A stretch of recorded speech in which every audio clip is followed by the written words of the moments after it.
খাঁটি গরুর দুধ দিয়ে তৈরি হয় এখানে মিষ্টি। এখানে সবচেয়ে সুবিধা হচ্ছে গাড়ি পার্কিং এর জায়গা আছে। এই যে দেখেন, আপনারা এই জায়গাতে গাড়ি পার্কিং করে নোয়া কার অথবা সিএনজি মোটরসাইকেল গাড়ি পার্কিং করে আপনারা খুব সহজে এখান থেকে মিষ্টি ক্রয় করতে পারবেন অথবা মিষ্টি খেতে পারবেন।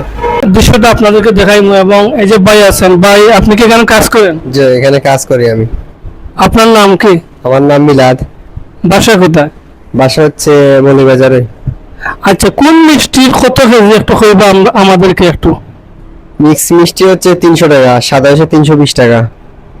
জি, আর এগুলো পিস? এগুলা পিস এই যে এটা হচ্ছে 15 টাকা আর এগুলো হচ্ছে 30 টাকা করে। বুঝছি বুঝছি। আর দই কেন আছে? দই আমরা দেখতে পেলাম। দই কেজি হতো ভাই?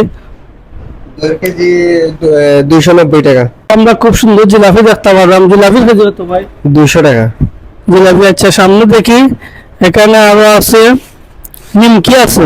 নিমকি হতো 200 টাকা নিমকি কেজি। 200 টাকা। নিমকি রসগোল্লা এটা পিস কত? 20 টাকা। পঞ্চ রসগোল্লাও 20 টাকা। আপনারা অবশ্যই কেন খাইবা, খুবই ভালো লাগবে। কোশ্চেনটা হচ্ছে মৌলভীবাজার বরাট। আপনারা যদি আসেন আপনাদের পরিবার আত্মীয় স্বজন বন্ধু বান্ধব নিয়ে আসতে পারবেন। বসার সুব্যবস্থা আছে এখানে, বসে আপনারা খাওয়া দাওয়া করতে পারবেন। আপনারা কিনেন আর না কিনেন, অন্তত আমি আপনাদেরকে বলবো খাওয়ার জন্য আসবেন। আসলে খাওয়া দাওয়া করলে আপনারা বুঝতে পারবে আসলে খাঁটি গরুর দুধ দিয়ে যে মিষ্টিগুলা তৈরি না অন্য কিছু।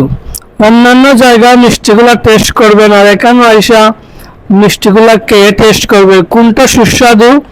অবশ্যই আমার কমেন্টে জানাবেন এবং ভিডিওটা প্রচুর পরিমাণে শেয়ার দিবা।